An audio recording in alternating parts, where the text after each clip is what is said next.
I'm Janet Dowling. I've come to tell you a story. It's about a man called Aaron Kelly. And Aaron, well, he was a stubborn old man in life. And he was even more stubborn when he was dead. You see, with his wife, he lived in a little house, and he'd have his rocking chair, and he would sit in his rocking chair and rock backwards and forwards. And it didn't matter if she said it was nice and bright, he'd said it's nasty and dull. He didn't say if something was green, and he would say it was red. For whatever she would say, he would always say something opposite. And so when the day came when he died, well, I have to confess, she did think to herself, phew. But you know, they had their funeral, and she was respectful because she did care for him, and the people around, they did know him, they knew his ways. And she came back from the funeral and came back to the house and opened the front door and stepped into the house, and she could hear creak, creak, creak, creak. What? And as she looked, and there was Aaron in his rocking chair. Aaron, the same man that she'd just buried, and there he was.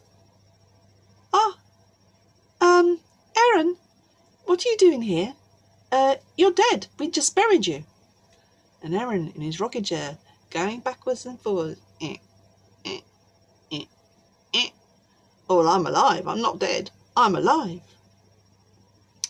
Well, it became the talk of the town. Everybody knew that Aaron was dead. They'd buried him. And people would come and visit her. And just to see the rocking chair. I mean, even the priest came. But no, Aaron was convinced. I'm alive. I can sit in this chair and do what I want. But of course he wasn't alive. He couldn't eat, he couldn't drink, he couldn't do anything. Oh, and I do have to confess that as he sat in that chair going, well, bits of flesh started falling off. Oh, it wasn't very nice. And I have to say, it did smell quite a bit. And I have to say, his wife did have to open all the windows to get rid of some of the smell. But he just wouldn't go away. Oh, what was she to do? And then she heard there was a fiddler come to town. Now, one of the things that Aaron did like to do, and he had great joy from it, was dancing to a good tune. So she invited the fiddler to come to the house, and he thought this is all a bit strange, and even more strange when he could see Aaron in his chair going, eh, eh, eh.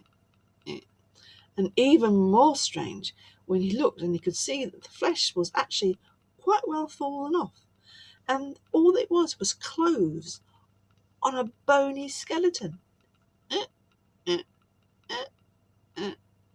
And he looked at the wife, and do you really want me to play some music? Yes, please, she said. Okay.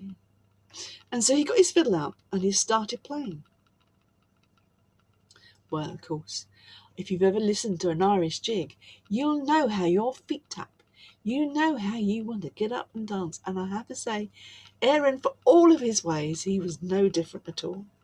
And as soon as that music started to play, well, he got up out of his chair. And he stood up and he started jigging. And as he started jigging, his wife said to the fiddler, play a bit faster. And so the fiddler played a bit faster. And the more faster they played, well, the more lively Aaron's dancing got. And soon he was jigging away. But, he was going so fast that all of a sudden, his hand popped off and flew across the room. And then the other hand popped off and flew across the other side of the room. And then his arms were falling out of his clothes. Oh, my goodness. And she watched and she watched and she watched. And then as he danced faster and faster and faster, his feet began to fall off, and then his legs collapsed, and soon there was just the body that was jiving around, and the skull on the top, and the skull on the top, and the skull on the top, and pop! And with that, the skull fell onto the ground. And the fiddler was still fiddling until he felt her fingers on his shoulder saying, "It's all right. I think you can stop now." And so they collected up all the bones of Aaron Kelly, and they took it back down to the graveyard, and they placed it back into the grave, and this time they put a concrete shelf on it so that he wouldn't get up out of the grave again. So Aaron Kelly, who just wouldn't believe that he was dead, was finally laid to rest.